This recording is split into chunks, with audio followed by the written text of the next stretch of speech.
Welcome to the Bearded Finisher Podcast, your one-stop show for all things finishing and coatings. Your host, Zach, and a variety of industry experts will guide you through the art of perfecting your finishing and business game.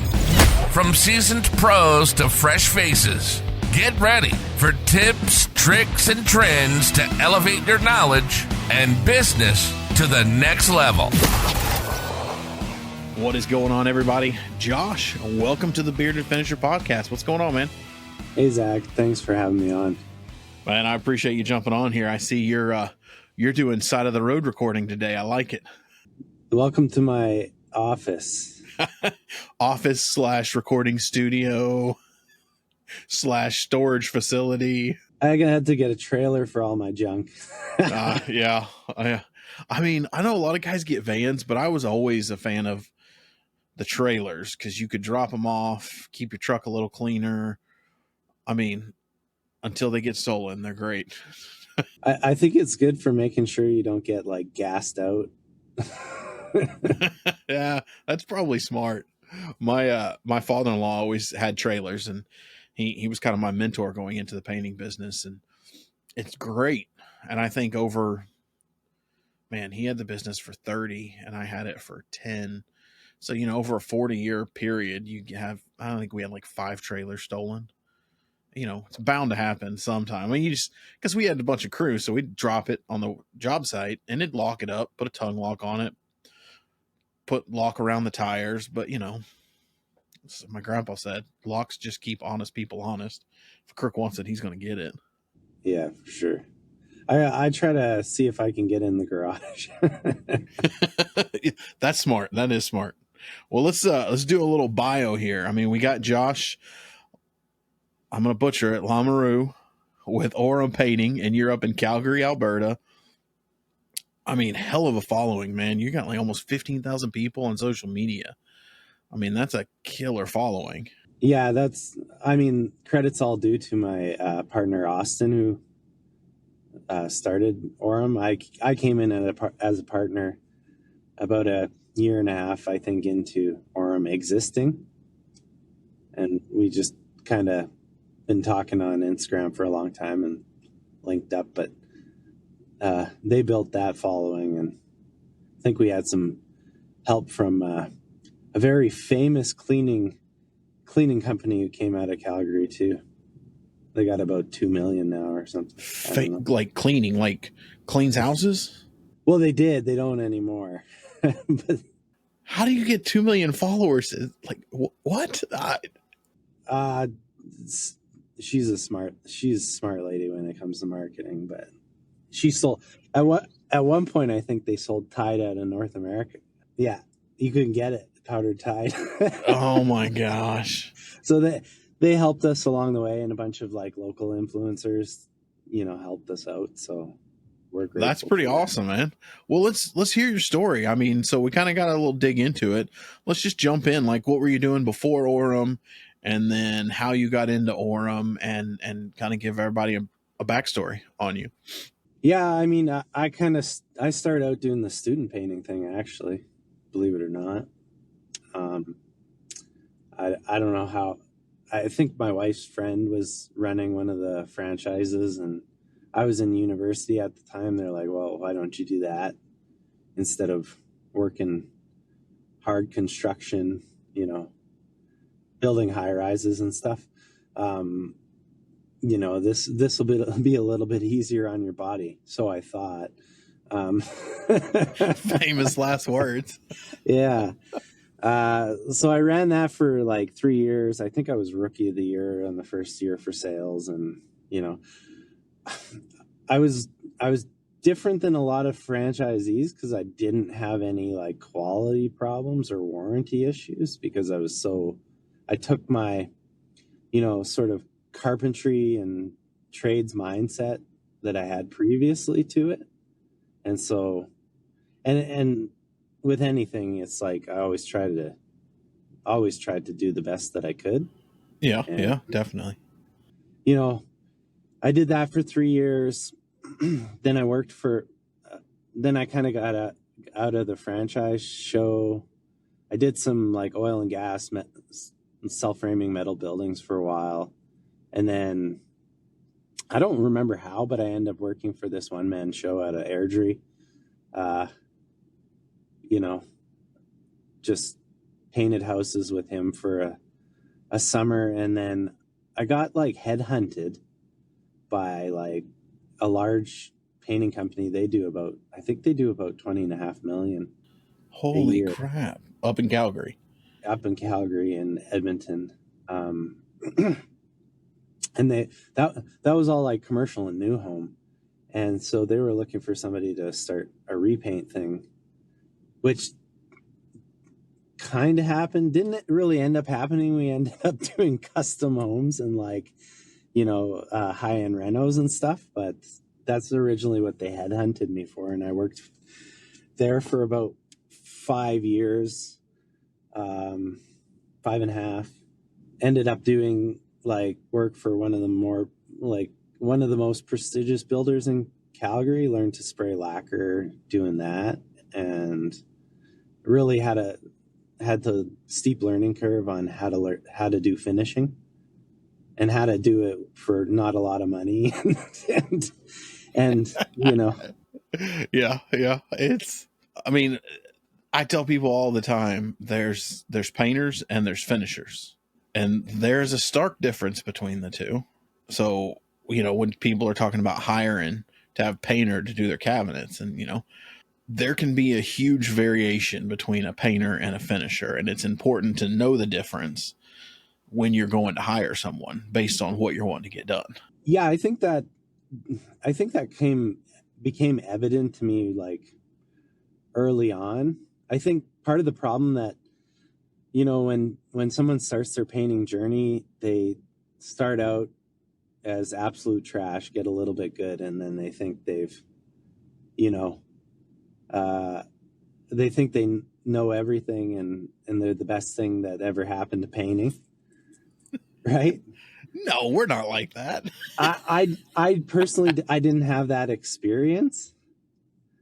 I was painfully aware of how good or not good I was throughout the whole, journey. And what really woke me up to a whole different level was, you'd walk into 70% of the houses and you're like, yeah, I'm going to do a better job than what's here. Right.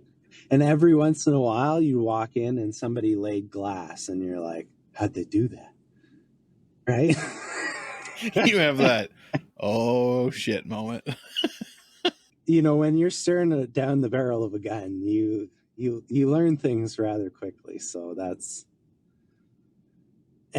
and you come face to face with your, woeful inadequacy. And very true. Very true. Yeah. I remember walking in some of those jobs and you're like, oh man, this guy's good. So that was when you were with that big company doing custom homes. And where'd you go from there? From there, I started my own because I was in a partnership, like I was on partnership track.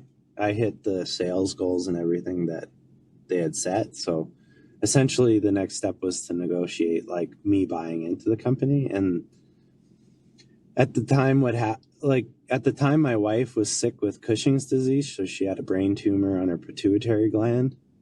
Yeah. And, over the years I'd had some, headbutting with the ownership because I think largely our values just didn't align. I'm much more people oriented than like bottom line oriented. And I spent a lot of time being miserable trying to chase the bottom line for them. And I was just like, when it was on the table, I was like, man, I don't want to be partners with these guys, I mean, at least you realized that before you bought in. Yeah. That's and, good. With what was going on in my life, I was like, I need more flexibility and a little bit more control over my schedule. So I left. A couple guys came with me. So here I am, no work, no contracts, and a payroll of 2. other than me.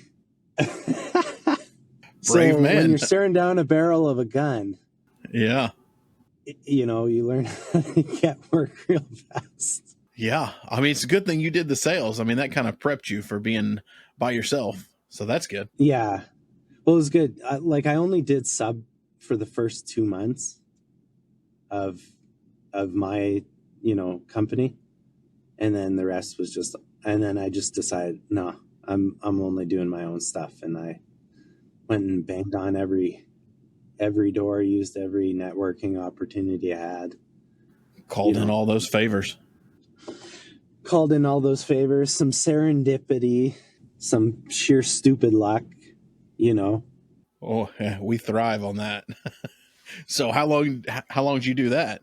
I think it was about a year and a half that I was on my own. And I had gotten Austin from Oram to help me out with a few things along the way, because I started getting reasonably busy. I think, I hit 300K my first 3 quarters, and then I was doing about 550 in my second year, or I was on pace to do 550. And so I was getting Austin to help me occasionally. We developed a really good friendship through Instagram chat, DMing back and forth. And it came time for me to return the favor of helping them on some of their jobs. And I came in, and they were a little burnt out, and their staff wasn't like top caliber. They always turned out a top caliber product, but I think they did that largely, on their own. And they had a couple of inexperienced warm bodies sort of helping them, and they were struggling through it. And I could see that, they had done such a good job of marketing, but their production piece was missing. And in the end, I was just like, hey, I got a crazy idea. We were all production systems, no marketing. It was all word of mouth and networking builders, stuff like that. And I'm like, I can take what you got and I can blow it up. Right. Getting those processes in place. And I think I got them at the right time, because they're like, yeah, let's do it. Right. Not even a thinking time. They're just like, yes. Yeah. Yes, There let's was go. honestly, there was no thinking. It was like, I asked the question. It was like, ...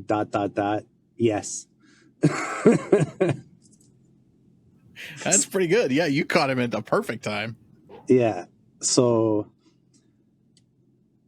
yeah. So I basically, from that day, I'm like, just give me the jobs. I'll take over production. And we started pounding through them.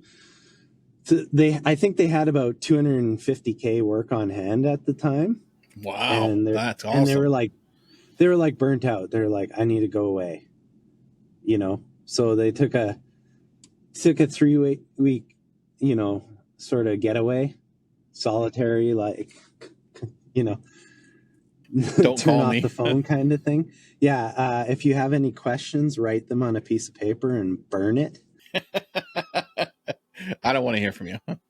Feeling pretty comfortable that, they had enough of a work buffer to tie us over. And they came back and I only had one job left to do. So I think the first month we did 200K in production. Yeah. And it's like, oh, okay, this is serious, And then is that all on site, or did he already have a shop and you were doing some shop work too? We actually I decided we do a lot of site finishing, but along the way I'm like to set up a shop here, I think now with the regulations and stuff, it costs $300,000, right? Yeah. And I'm like, okay, well, what's our margin, on doing doors, right? What's it cost us?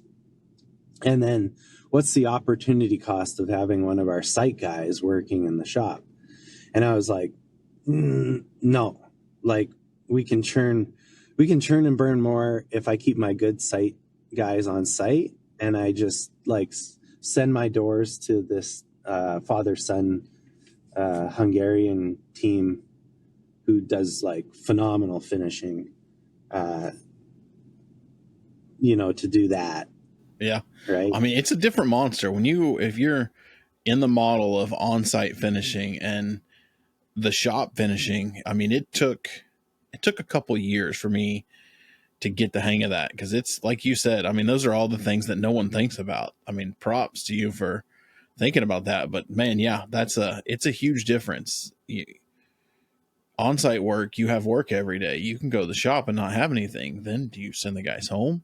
Do you find busy work? Do you send them on site? I mean, it becomes a shuffle for sure. I think there's also a volume requirement to it. Like you have to hit before it makes sense. And I imagine that number somewhere around 2.5 million. I mean, you could get that. Yeah, I mean, you could get that a little lower. It just kind of depends on what I always tell people. It depends on where's your business. Like, how much interior exterior painting are you doing versus cabinet finishing? And then you go cabinet finishing, and then instead of dealing with homeowners in order to maintain the volume in the shop, because it's not like home painting in the way of you figure your labor. Like, you can't, someone brings you a buffet or a bathroom vanity, you can't charge $2,000 in a shop. It's like a $500, $50 of paint, and not even a full day of labor to actually do it for one person. So you kind of have to go on the volume model. So then you have to start dealing with cabinet builders and contractors to try to get them to send all your stuff to it. Because then it just becomes a game of volume, and it's based on, instead of a per job margin, it's like an annuum. What did I make this year? Because you're not gonna do it. You need like 6 bathroom vanities for 3 days of work, and that'll never happen. You get one here and then one over here. Yeah. So I mean, it's just the business model changes from it really changes almost out of the service-based industry is what I tell people. You're still selling a service, but you're almost in the production and manufacturing side. You're an aid to that. Yeah, and I think the thing is both require like your full attention. So yes, it's like unless you're partnered with somebody who's like in the shop and you're on the site, like I've never seen it work out well. It's the reason why Jekko does, 99% shop. Like I think he still does some like site stuff here and there, but he just opened up some site. I mean, I think it's all in to do with the Vero metal stuff is the reason he started doing on site again. Because some of that stuff has to be done on site. But yeah, I mean, I was very lucky. You have to have an excellent team and almost end up with, if you're going to take on almost a new business model, realistically, you're starting another business. You've got to have like one of your guys. And I was very lucky. One of my guys was great, and he kind of took on superintendent. So he ran the 4 or 5 on-site projects, dropping off materials, helping where they needed, visiting, dealing with homeowners, reported back to me. And then I was running the shop and going to find new business. And I would hit job sites if I could, but you almost have to pass that side off to like a superintendent, which again, as you said, then you start talking about higher cost, and then you need more capital, which means you need a higher volume of sales. Yeah. And I mean, the amount of capital that's required right now to do site even is crazy. Like we have a $300K float. Wow. How many guys are you guys running right now? Up to 12. Maybe sometimes we go up to 15, depends, right? And are you running multiple crews? Oh yeah. Yeah. How many guys do you normally put on a crew? I try to keep it no more than 3. Depends how big the house is. If it's like a 6,000 square foot house or 5,500 square foot house, I'll put 3. Other than that, it's usually running 2 guys. 2 guys. It seems to be the magic number. It's the best number. I tell people that they put like 4 or 5 people in a house, and I'm like 2. There's no better number than 2 in a house. You'll know when someone's not working. They hold each other accountable. You don't get people hiding, and they feed off each other. Yeah. I think but you probably can't do this anymore, but I think when I was back at the big painting company, I ran the experiment 1, 2, or 3 guys to see what the gross margin ended up being. And it's like I had one guy, like on a basement, for instance, he would be able to, I think we were able to gross 65% with one guy, 50 with 2, and it would go down to 35 with 3 or 40 with 3, right? I don't think you can gross those numbers anymore, just with inflation and yeah, what you got to pay people. I think you're lucky to make 42 gross. I would agree with that. I mean, 40 gross is a good number depending on what your labor cost is. I mean, I've always, and I don't, tell me how Canada may be a little different, but probably not. I mean, if you could net, at the end of the day, if you could net somewhere in the world of, 15, you're doing good. Yeah, I would I wish I could net 15 right now. Average is probably, I mean, back then, this is, years ago. I would say now, if you're netting in the 10 to 12, you're, I bet most guys are probably netting single digits. You're running lean, you're running good and flowing. I mean, you're probably into that 10, I just can't see being able to net any more than that here lately. I mean, I think we could, but I think we'd ruin our business in the process. That's a good point. Yeah. Because a lot of it's we do crazy stuff. We're just as a company, I haven't heard of anything doing shit like we do. So give us some examples. Are we allowed to swear on? Oh yeah. Yeah. Okay. I definitely checked the box, not made for kids.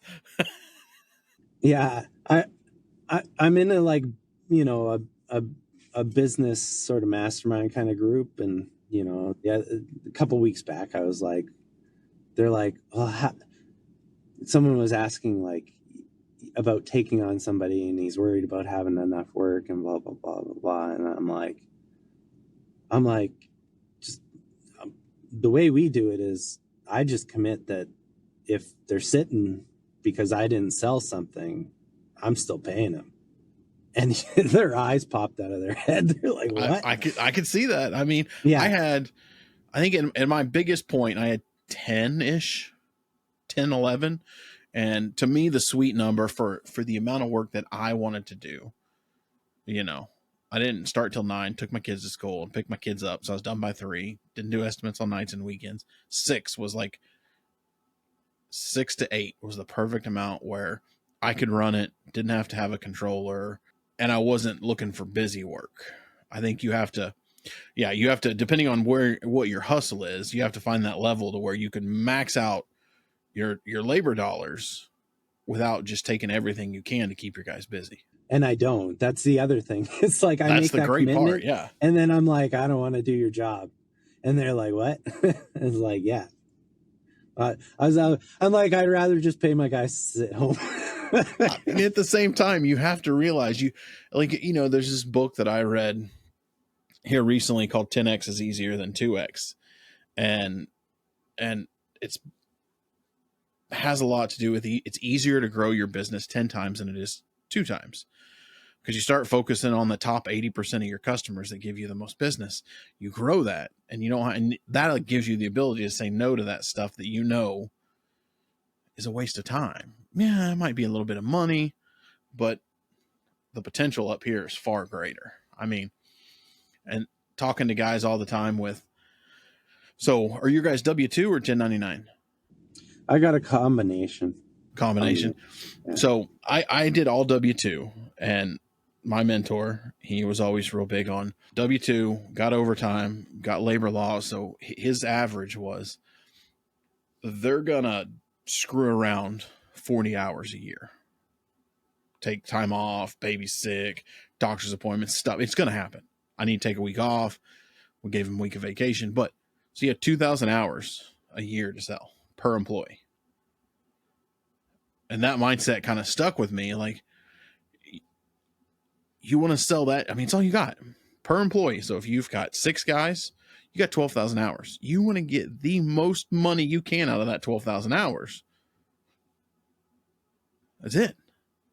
So you want to make more money, you got to put more guys in place to get more hours, or you got to raise your price, get more for the hours that you got. And once I kind of accepted that and just let that soak in for about a year, you're right.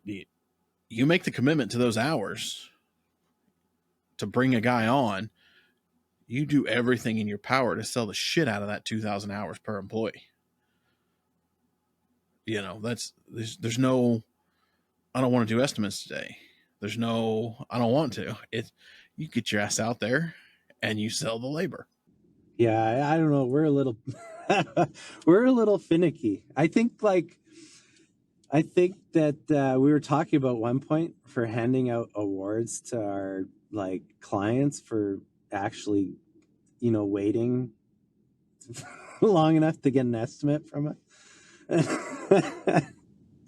I think some of them wear it as a badge of honor. Like, yeah, I waited X amount of. So let me ask you this: you've got 14 guys, so you guys are doing quite a bit of estimates. In your market, what did you find the average time? Put it this way: I found that when in my market in Oklahoma, I averaged about 6 weeks out year round. Always, I didn't do deposits, didn't do any of that. Your name goes on the list. A couple days before we were ready for you, I'd call you and say, "Hey, we're ready," and we'd go start it. Or you say, "Oh, I found someone else." Okay, go to the next name. Ran a list that was 6 weeks deep on average, but at past 6 weeks, no one wanted to wait more than that. That was my number. If I was more than 6 weeks out, I would just tell them over the phone, "Hey, I'm 8 to 10 weeks out. No, thank you. No, thank you." Do you guys see something similar to that, or are they waiting? We don't really have I think what we do is we put our like repaint customers on a wait list, and then our builder and renovator customers we run just in time, which I think I'm the only guy running like high end finishing on a site finishing on a just in time model. I love that model. I mean, it's refreshing to see that someone's still using that, because that was mine. Like, everyone went on the list. If you're one of my trusted contractors, you call me up, next crew free is yours. Next crew free. I mean, you go to the top of the list. You don't get special pricing. You don't play none of that game, but you go to the top of the list. You got priority over res repaints or end user customers. Yeah. A lot of similarities. Yeah. And what's interesting is the more people I interview for the podcast, it's, I don't want to call it a dying method, but there's not a lot of guys doing it like that out there. I think that a lot of guys out there are hesitant to hire people at the rates they deserve. I could see that. Yeah. It's a good point. Someone wants $25 an hour and they freak out. Yeah. I got guys on 100K a year or 120K a year. That is crazy. Yeah. If you're down, I'm down. Right. But let's go. Yeah. I mean, it's interesting. So when you do jobs, I know we get off on these tangents. Do you take deposits, or do you just same thing, put them on the list and just like contractors are out? Contractors. I mean, I do have contractors who give deposits now. Right. Builders are the ones that don't like deposits and like to take 90 days to pay and, right.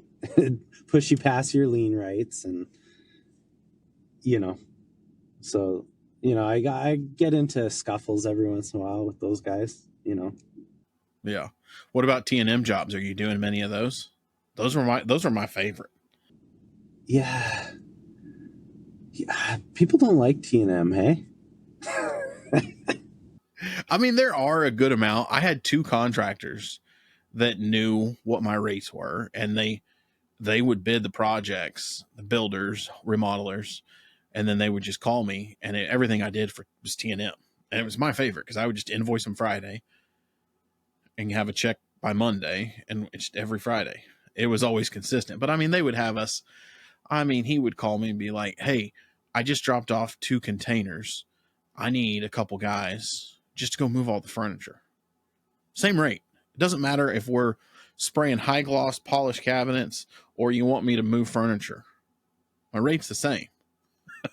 But he would be like, "Can you send 2 guys over just to move furniture?" I'm like, "Okay. All right." It was great. But the T&M was getting harder and harder. But what's interesting to me is when I started to get out and you get into the high end stuff, it seems like you have those customers that, they're fine, but they would be, I gave every customer at the end of every estimate, said, if you would like to go time and material, because I estimated in hours. So this job is going to take 2,000 hours, 1,000 hours. If you want to go time and material, my rate is X plus material. Material gets a 12% G&A fee, general administrative fee. Put a 10% fee on all that. Still cheaper than what they could go buy paint for. But I would always get those customers that would be like, "Well, I mean, what if I take your bid and it takes less than, let's say, 1,000 hours? Then can I go time and material?" And I'm like, No, you have to decide now. yeah. I'm like, well, so this works one of 2 ways. I think it's going to take 1,000 hours, so I'm going to take that risk. If I did better, good for me. If I didn't, bad for me.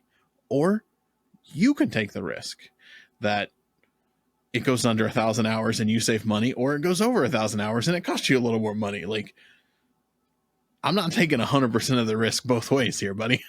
Yeah. No, sometimes we'll bid stuff like baseline fixed cost and then T&M for anything that we can't estimate in terms of prep, like ahead of time, that we're only going to know once we do it how long it's going to take. So we do a hybrid sometimes. That's interesting. I like that. I do have a couple guys who just call me no estimate, like, come do this job, and then I just bill it. Yeah, aren't those the best? Whatever, right? And they have a good idea of what I'm going to come in at. They know about the speed of the guys. They know about how they work. They know what the rates are. Those are the bread and butter guys. Yeah, those, like, I got a few of them. I kind of have a rule, whereas if I can't talk to the owner of the builder, if I don't have a first name basis with the guy who owns the company, I'm not doing your stuff. I like that. Right? If I got to wear a hard hat, I'm not doing your stuff. So I'm taking it. Yeah, you don't like doing commercial jobs. I hated commercial jobs. I had one guy I do commercial for every once in a while, but when I get and like every once in a while, and it's like, it'd be like offices. He would, he would do the steel stud T-bar and drywall, and we would come in the evening because I don't work daytime on commercial sites because that never works out good. And you call me when it's ready. I come in, I throw the stilts on, I run around with 2-inch tape the edge of the T-bar, right? I spray and back roll my primer. And then I do my intermediate coat, right? And I spray, and then that's one night. The next night, we spray frames, right? And then call me back when you need final coat, right? Like, but again, the second you make me put steel toes or hard hat on, I'm gone. I'm gone. I love it, man. That is awesome. If I gotta fill out safety paperwork, I'm gone. Like, no, yeah, no, you know, I'm out. Yeah, I completely, I'm with you 100% on that one. Right? Because I know I'm in a territory now where I'm not probably getting paid for what I'm worth anyways, right? Yeah, you're not getting paid what you're worth, and it'll be at minimum 90 days. Yeah. And then, like, I've had a couple commercial guys call me when they can't get finishers because the commercial painting companies just don't have finishers. Like, I remember I was at one job.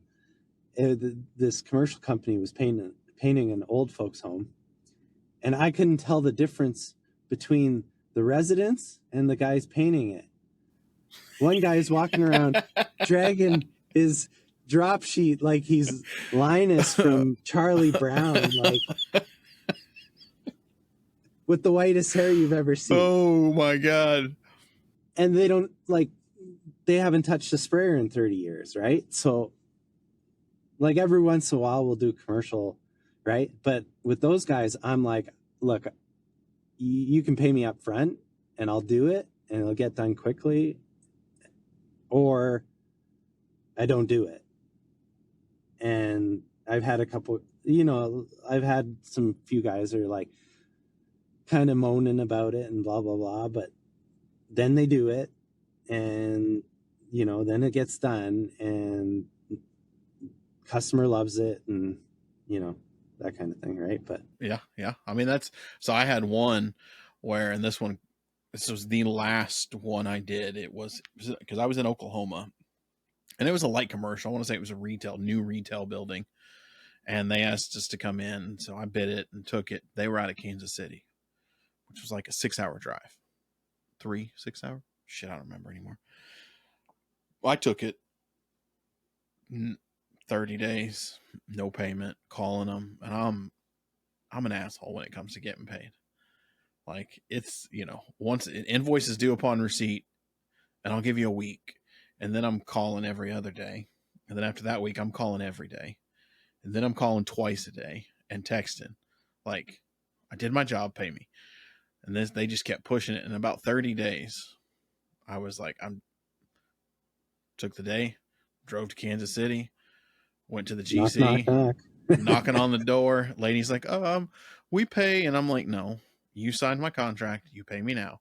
Well, I'm going to have to get with the owner. I'm like, all right, I'll sit right there and wait for a check. I'm not leaving until I get a check. That was the last out-of-state contractor I ever worked for. After that, I was just like, where are you guys based out of? Oh, LA. No, thank you. Where are you guys based out of? Dallas. Nope. No, thank you. Not doing that ever again. We've had a good run. Lately, like Canada's economy is not doing so hot. So payments getting hairy, right?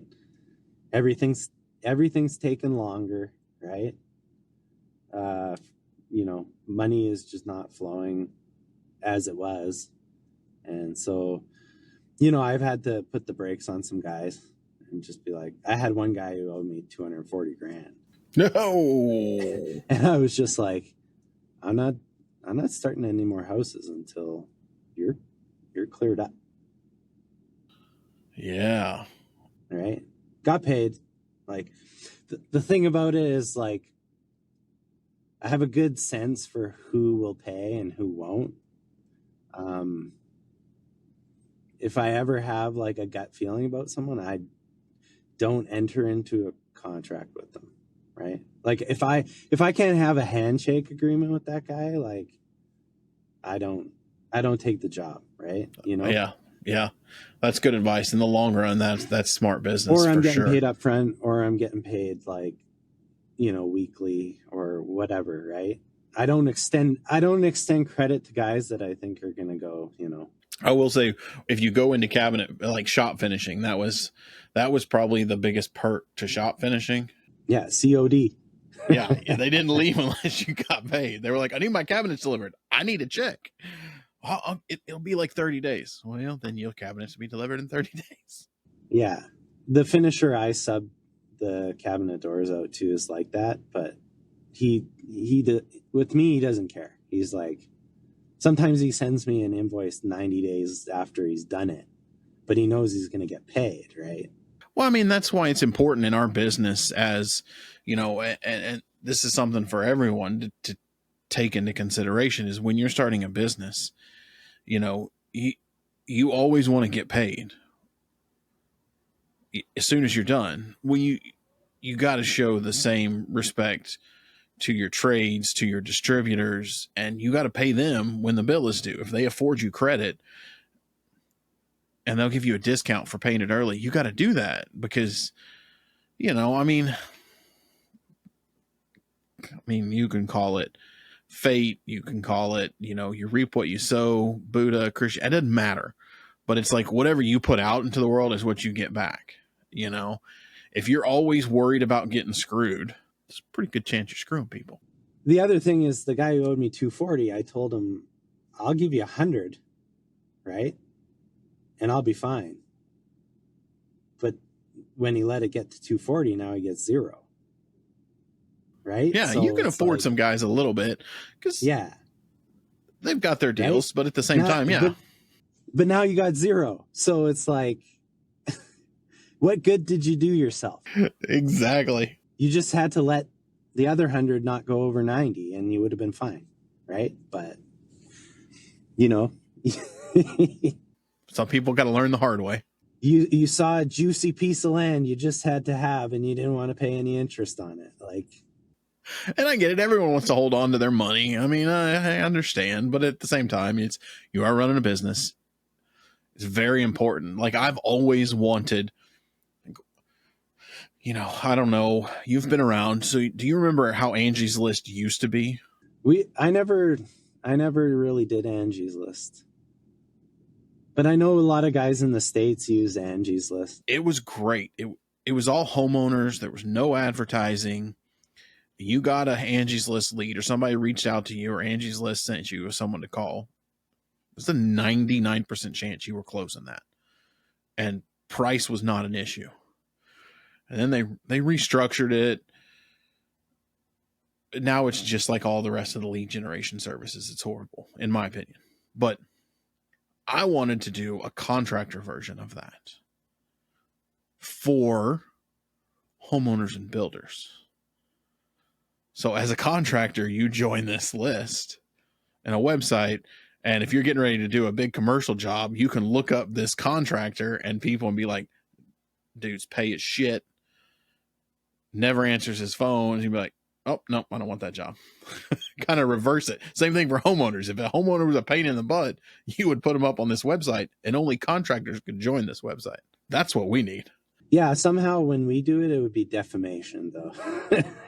You know? Like, you can treat us like absolute garbage. That's fine, right? But, you know, the second we try to do anything about it, you know, it's a problem, right? Exactly. Yeah. We're a business where you're not allowed to complain about you. So what about the craziest, most challenging job that you've had? Have you got one of those that comes to mind that's just been like, holy cow, but turned out good or turned out bad? I think it was probably my first like custom home where, you know, they have like, you know, 110 linear feet of continuous railing that spirals down to the bottom. You've got soffit under the stairs, you know, like you've got a turret with wall paneling up it, you know. The first time doing those is like, you just millwork everywhere your eye could see. You've got like 4 inches of wall square foot to paint in the whole house, right? Everything else is wood. You got to keep a wet edge. Yeah, you walk into the master closet, it's like 200 linear feet of shelf, and you know you've got half of probably what you should have to, you know, do that. And if you have to backmask anything, you're not making money. It's out the door. Yeah, especially if you're using a lacquer. So we have to figure out how to like shoot. We would have to figure out how to shoot really complicated like woodwork without backmasking any. Like we would have to like vertical horizontals, you know, like crown this that. You have to spray it all in one shot, or you're not making money. Good night. What's the average square foot price for custom homes going on up there? I mean, back then, that was probably like what, 6 years ago. I think.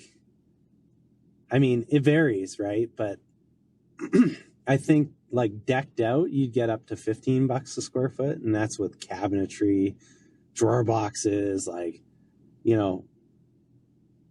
I had to get out of it because the money didn't make sense. Like, I know guys who are like grossing 20% doing those, painting themselves, like in Oklahoma. And I mean, this is probably, again, 6 years ago. New construction, I wouldn't call it track homes.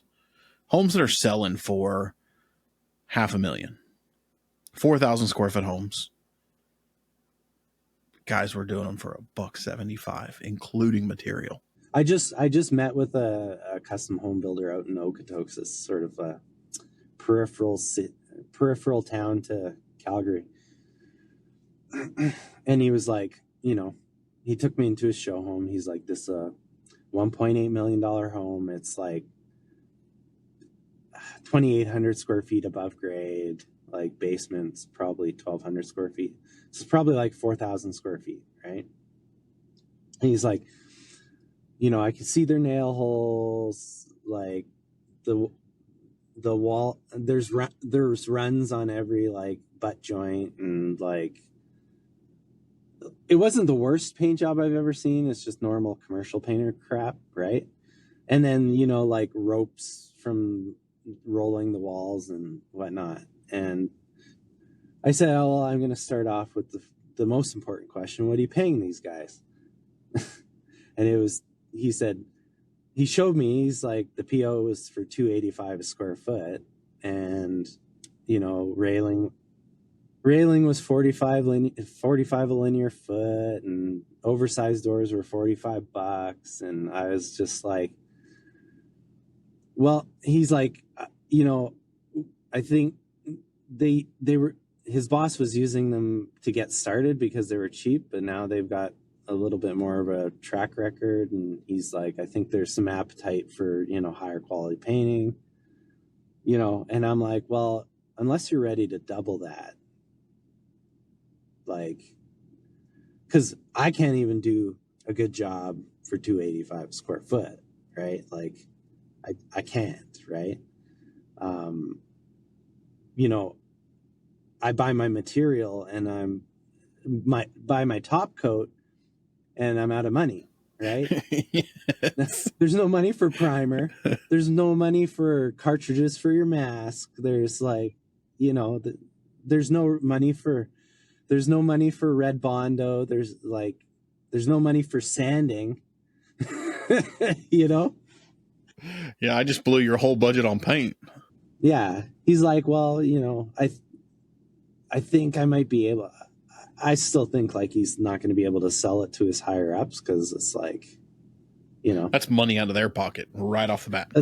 That's money out, and they're like, well, you know, if they've hired him, they're just going to say, well, you make him do a better job if you don't like it, you know. So we'll take that back to the other guy and see if you can give him another 50 cents a square foot if you can get a better job. Yeah.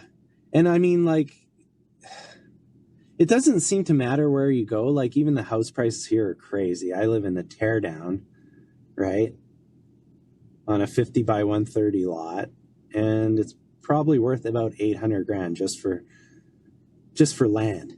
Yeah, it's everywhere. Down here in Texas, housing is ridiculous. I mean, in a million but years. The building costs are no different in Calgary versus Toronto, right?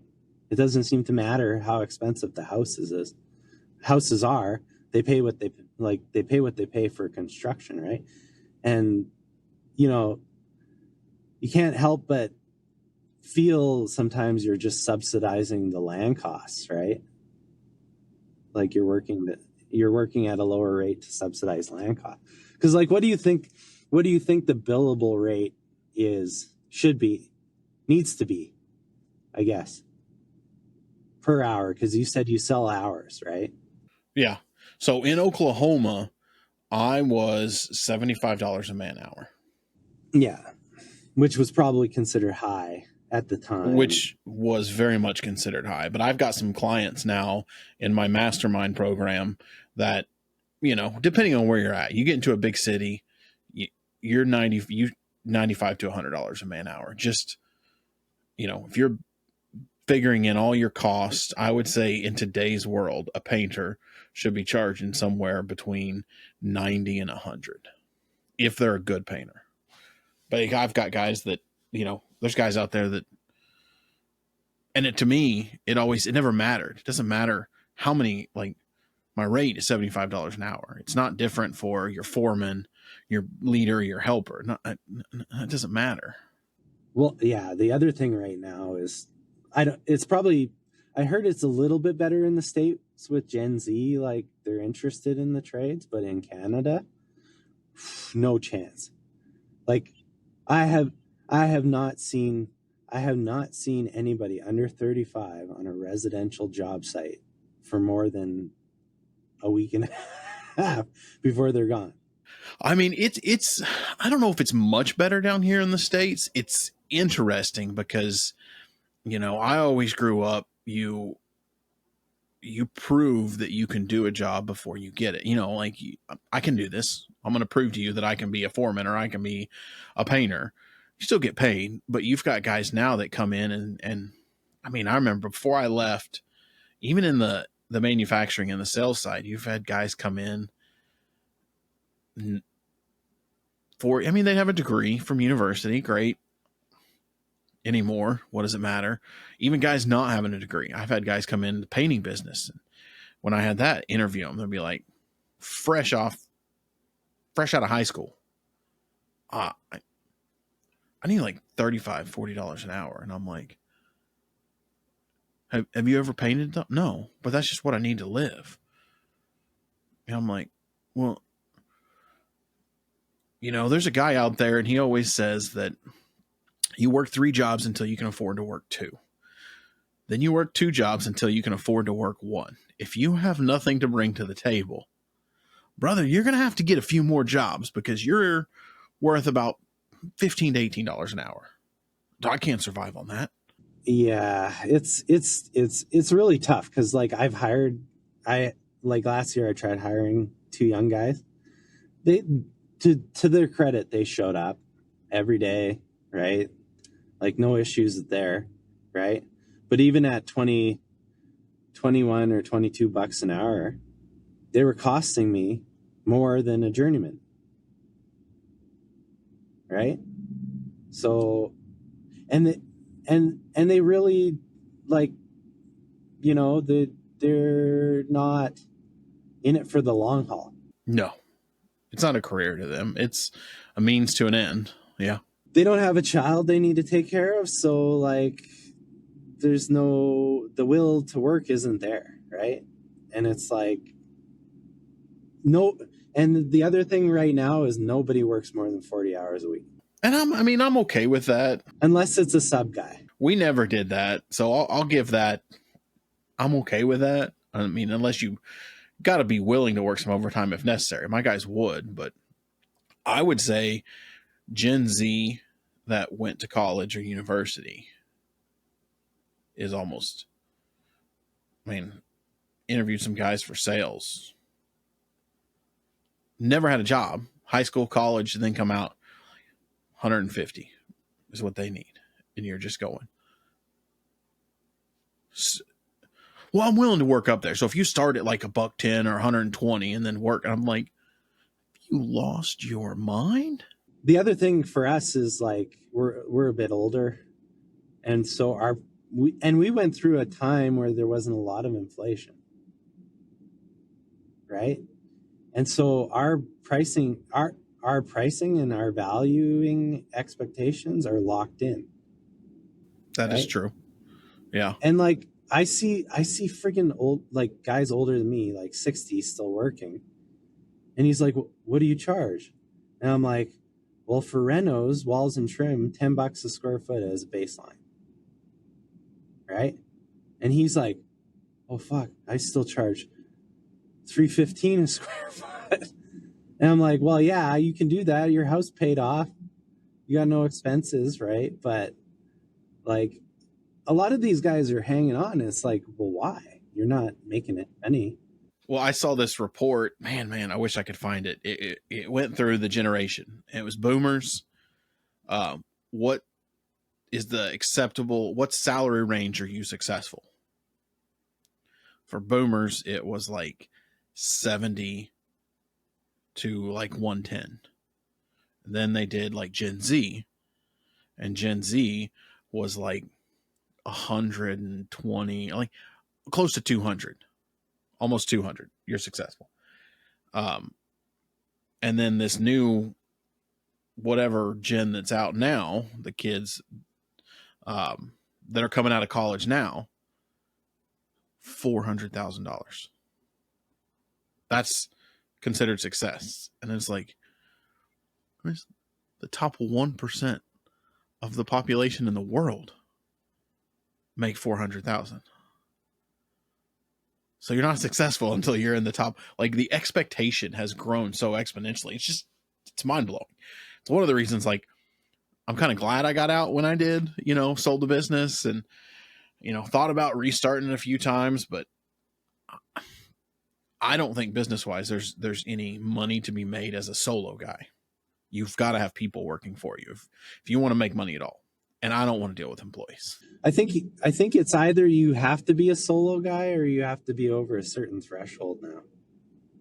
Not a solo, but like a one guy with like a helper. You can make money. And, well, like I was like, it was like, to me, it was that 6 to 8 and I could run it by myself. But when I got to 10, that's the 12 number anymore. I don't think you think it's higher anymore. Or you think it's lower? No, I think it's higher. Really? At least in Canada. Well, like here in the US, and again, you're talking almost 5 years ago. It was like when I got to that 10, 12, it was too much. I was running around like a chick with my head cut off. Needed someone to do invoicing. I needed someone to do scheduling. It was too much.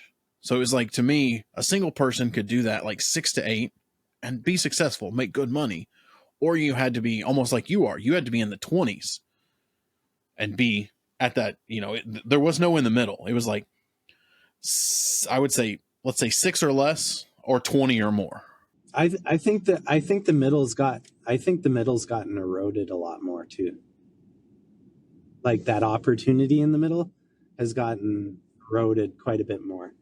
And I think it's because, well, I was reading something the other day that the average payable is creeped up to 120 days. That's probably blended across industries too, right? So it's like, oil and gas, they're 6 months, right? They're 180 days. And construction is, 60 to 90. But like that, the receivable length just keeps creeping up, right?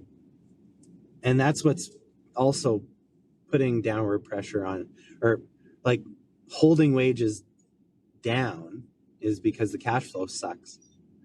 Because the cash flow, if you have better cash flow, you can pay better wages. But when an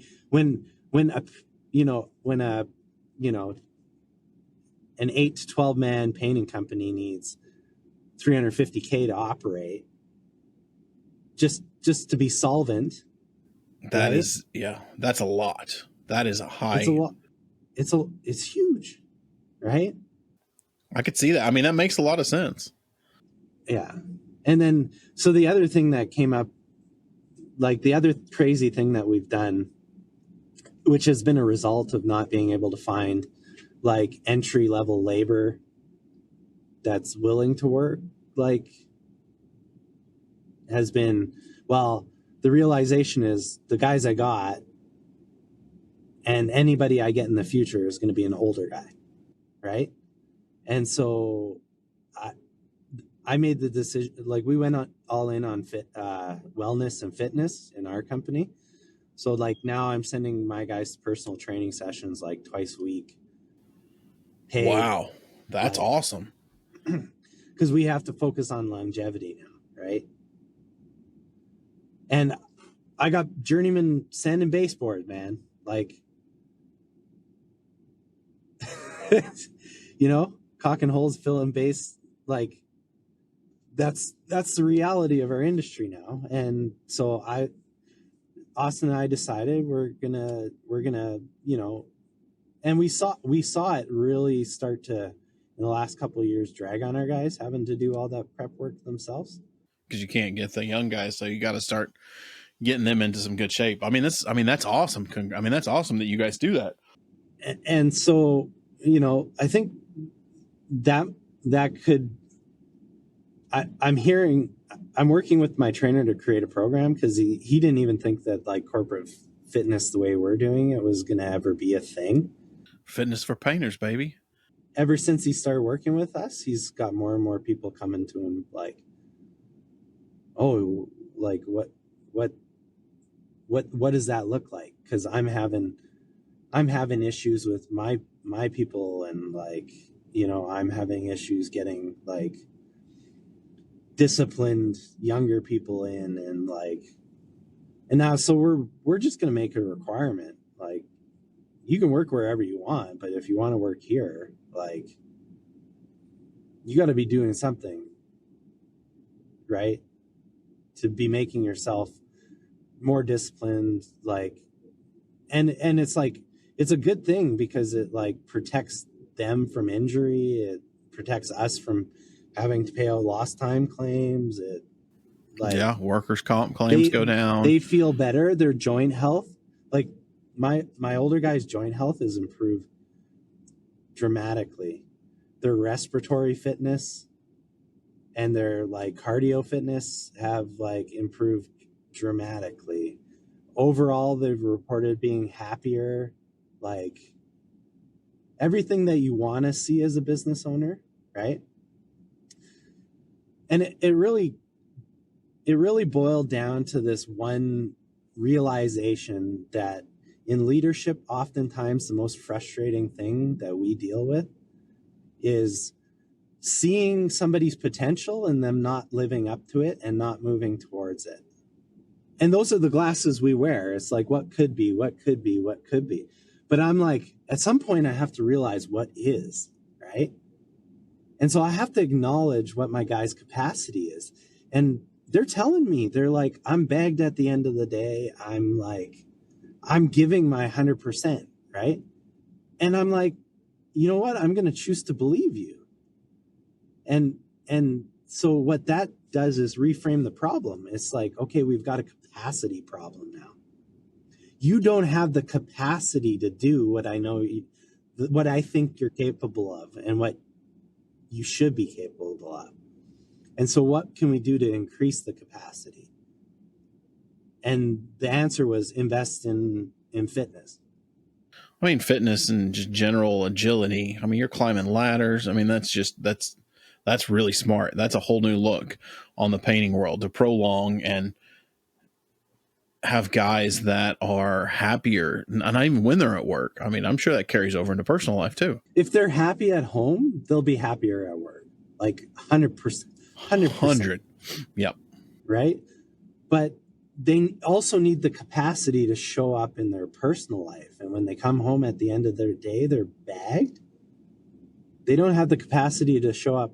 It's a vicious cycle, man. If you show up home to your wife and kids and you've got nothing left for them, that breeds resentment, and that feeds back into your work life, and it's just you spiral down, right? And the other thing was that, like, you know, that's like having a personal trainer and going to the gym on work time, that's always been sort of a C-suite, like, yeah, luxury, right? White collar, you know. Yeah. But like, if you want if you want your guys to take ownership, you start treat them like a CEO of their own little, you know what I mean? Treat them like it and see what happens, right? So, you know, so we've done some, you know, increasingly unique cultural elements in our business, right? And, you know, we're pulling the slingshot back, I guess, is what. I like that. You know? Yeah.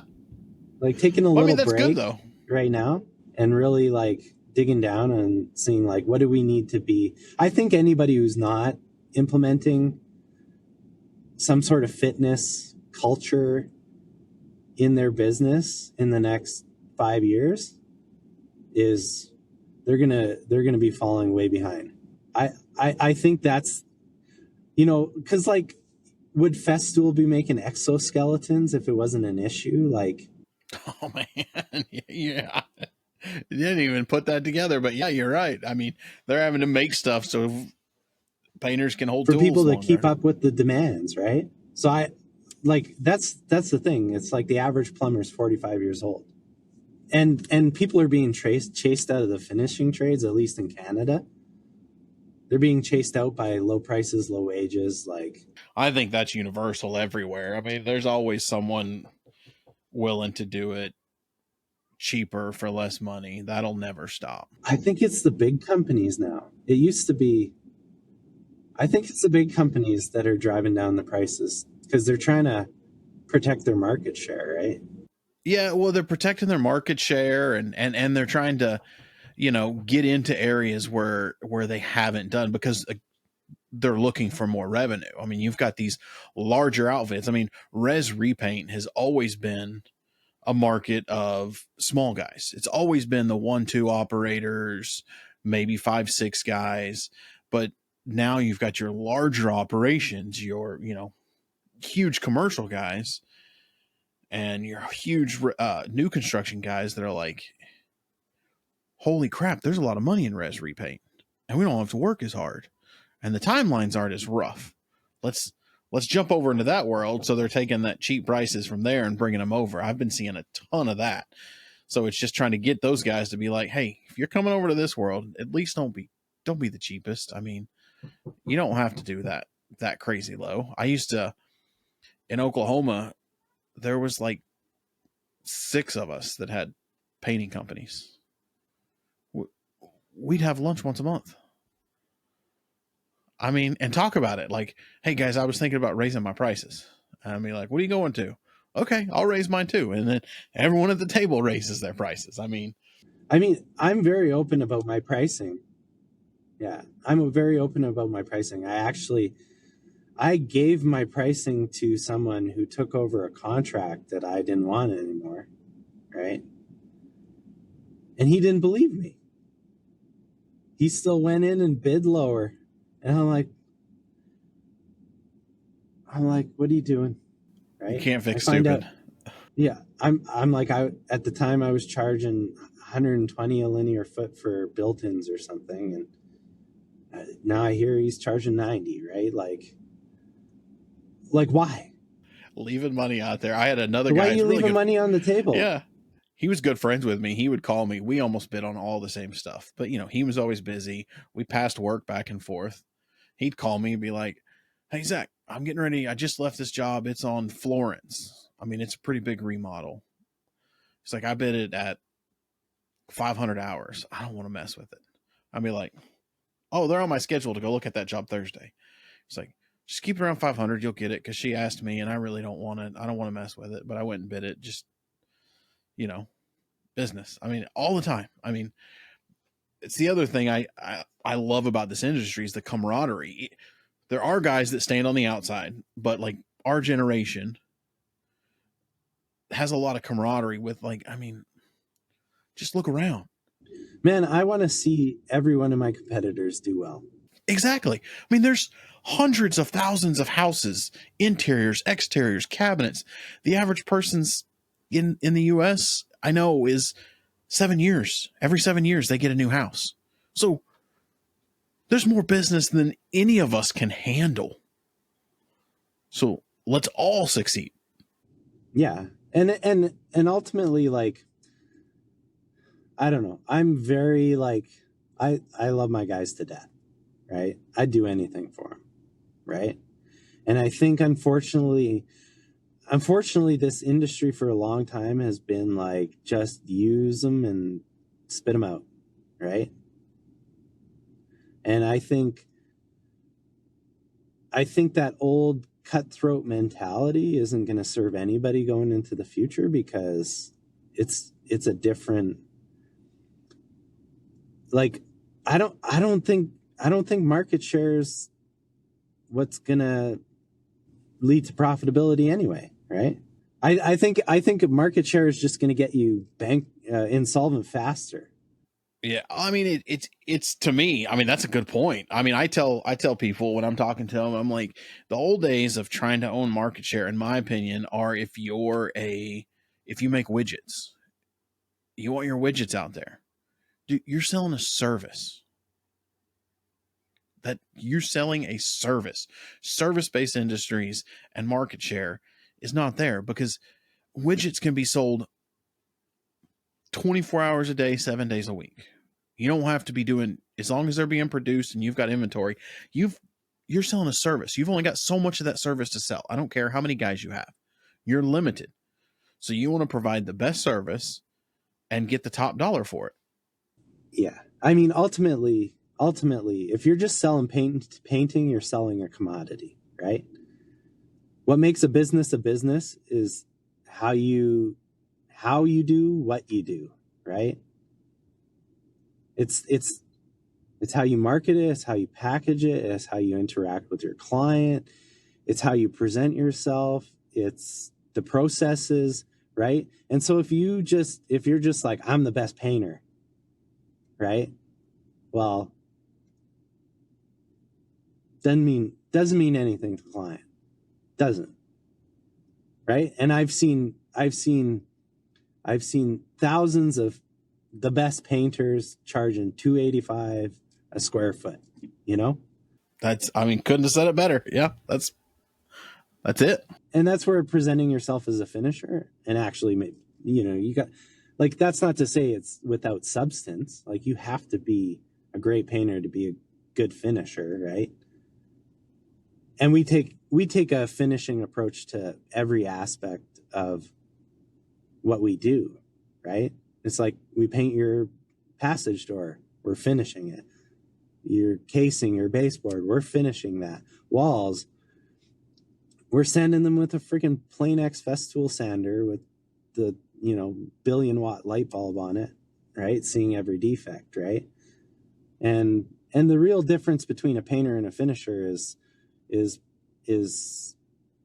preparation of substrate. It's like, what do I need my substrate to be before I put my last coat on? That's what makes a finisher, right? It's understanding the base. I think it's understanding the substrate, knowing that the most important thing is going to be the prep and how your substrate is prepped before you finish coat it, not just fix it after finish coat and touch it up. There's no touching it up. No, I mean, and then you can just with like attention NC to lacquer detail. And, yeah, but like we don't approach it with like, oh, we'll just get it when it's touched up. It's like, if there's a touch up to do because there's trade damage or something, it's like, oh.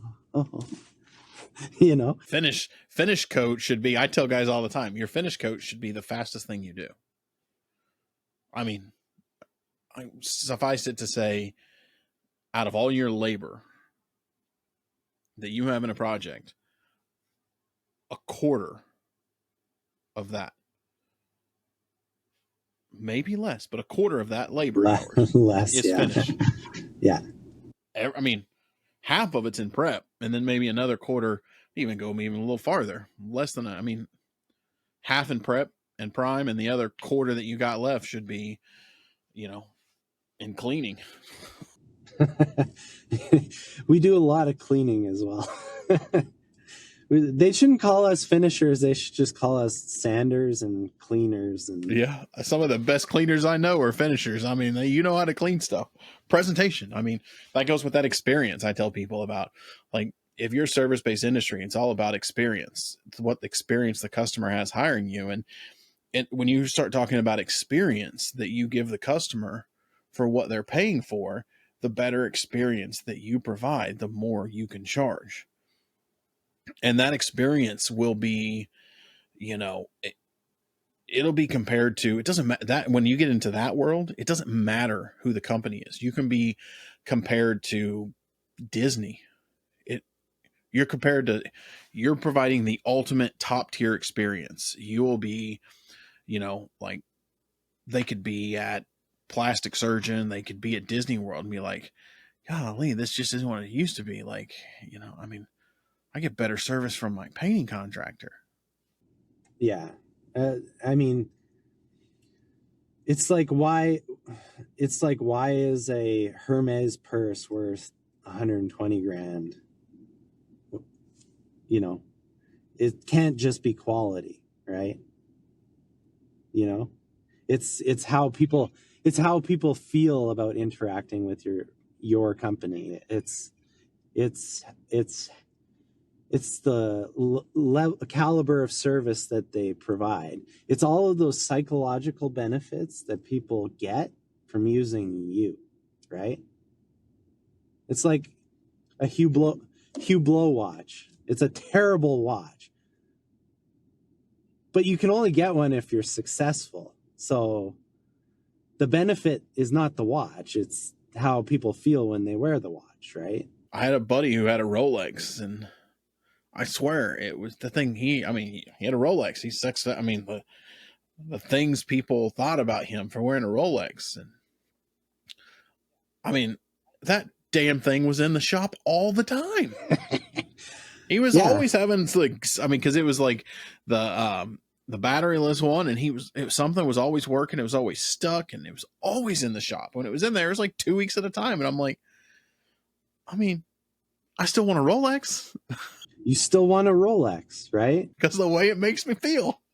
Exactly. And I think that our next step, we've discovered that, you know, that we have to do a little bit of a rebrand, like a refresh of our brand, and we got to move it up market, and we got to make it a little bit more aspirational. Like, people should aspire to want to be able to hire us to paint their house, because, like, it's a luxury service. Like, you know, we're not maintenance painters, we're not commercial painters, we're not even painters, we're finishers, right? And so we when we started out, our brand was very accessible, and we didn't want to, like, you know, eliminate people from our pipeline and so on and so forth. But now we've reached the point where it's like we're getting leads we shouldn't be, right? Like, very clearly they don't have the budget to work with us, and we're not doing people any service by, like, making them think that they could afford us, right? That'll just make them mad when they find out they can't, right? And in a way, we're alienating our ideal client by not making our service exclusive enough. Man, you're preaching 10x is easier than 2x. You got to focus on the top 20% of your business. You got to give away and stop worrying about the 80%. So I think we just have to do a better job of communicating that. Like, the brand, the way it is, has served us well, but we need to, you know, it's simple stuff. It's color psychology. It's like font selection. It's like, how do you organize your page? It's like, what imagery do you use? If you're going to create video, like, what's the caliber of video that you're putting out? So, like, I think that's the next phase for us is like, I don't necessarily want to grow, have more volume, whatever. I want to make each client a higher dollar value client. That's the next step for us. that's an awesome step. So the focus, instead of going, the focus switches, instead of focusing on how do we get more leads to generate more revenue, it's how do we take that rate and be able to take it to, if it's an hour, take it to $200 an hour with the same rate, same labor, but the worth, raise the worth of the company by the stuff that you noted earlier. And that's what gets you to that level of doing the same amount of work for more money, because the perceived value of what you bring to the table as Oram Painting shoots through the roof. I think you guys are poised to do it, man. The other thing is we're going to start charging for estimates too, which I encourage everybody to think about. It's a good point. You can charge, when I did cabinets for the shop, it was $150 for the estimate. And if you took it, it was a credit on your account. It would come off. That's fine. And then you could transition that into, if we're going to come out, it's $250. And the thing is, it's like the way that I conceived of it is like, it's almost like a retainer for a lawyer. Like, a lawyer doesn't work for you until he takes a retainer, right? If you hire me for not even an estimate, but a consultation, I'm going to come out and give you the best advice, right? I'm not going to try to sell you, right? Maybe I'm going to say, you know what? I don't think it's worth painting this. This is what I suggest instead, right? And then you as a customer receiving a value from me, in that I might have just saved you 20 grand or 30 grand in painting, right? Plumbers don't come to your house for free. Electricians don't come to your house for free. Yeah. And I think also, like, if you consider yourself a high-end finishing company and you don't charge for estimating, you're not signaling to your customer that you're premium. There's something that we were just talking about, the psychology. That goes right back to the psychology of the brand. It's like, I was just in Japan, and all the Louis Vuitton stores have lines in front of them now, right? I'm like, why do they do that, right? And I was with some family, so they wanted to like go in and buy something, right? So we lined up. They got a bouncer at the door. How many people, and they only let you in when they have somebody available to serve you. One associate for one customer. It clicked, because if we just let any tire kicker in, right,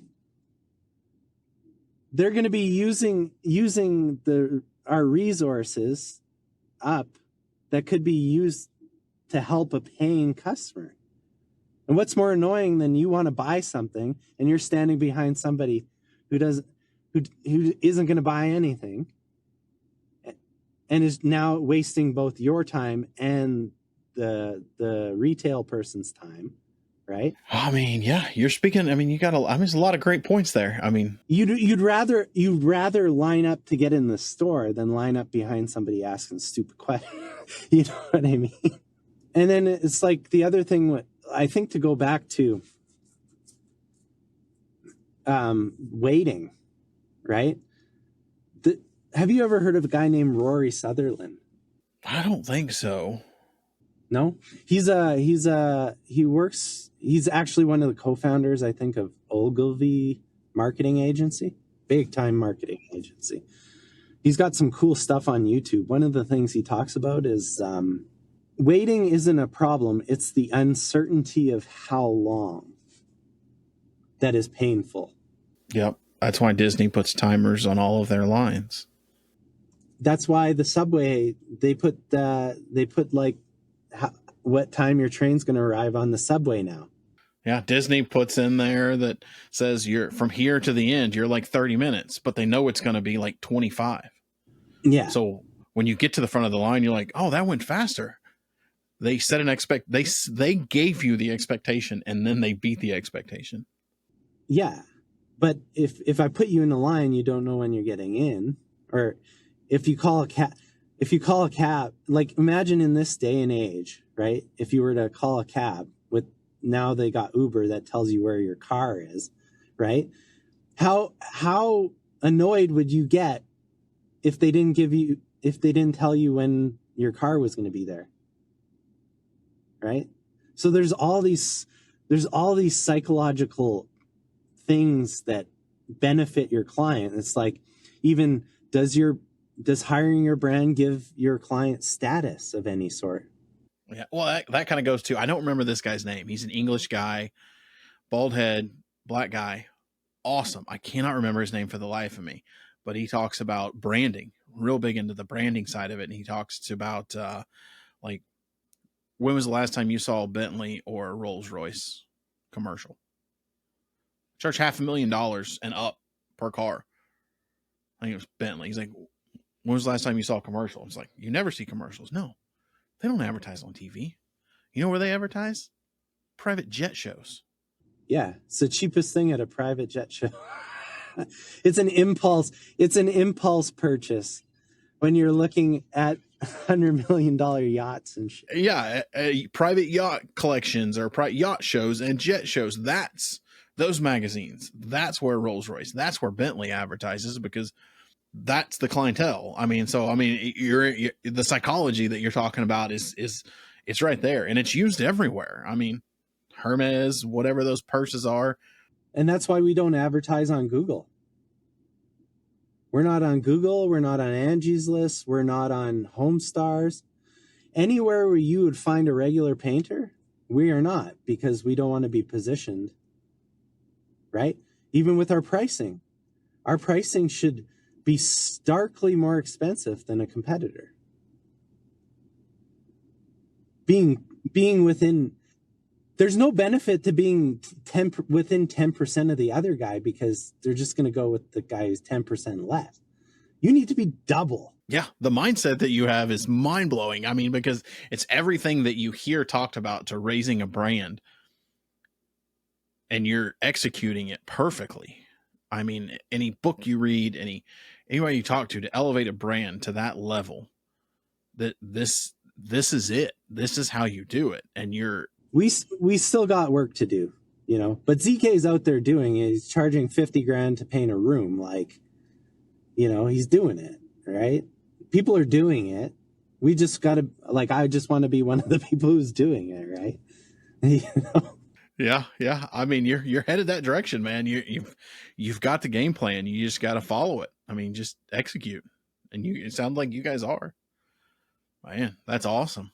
Well, I don't want to keep too much longer. We went a little long on this one.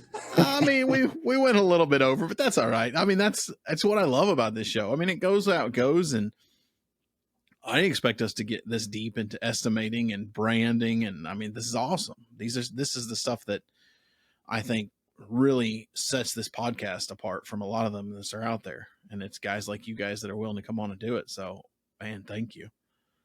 Thanks for having me on. I appreciate it. Shoot out your socials real quick so everybody can follow you and get these, see how you guys how things go. We are Oram Painting. We're on Instagram at Oram Painting for now. I think we're gonna drop the painting.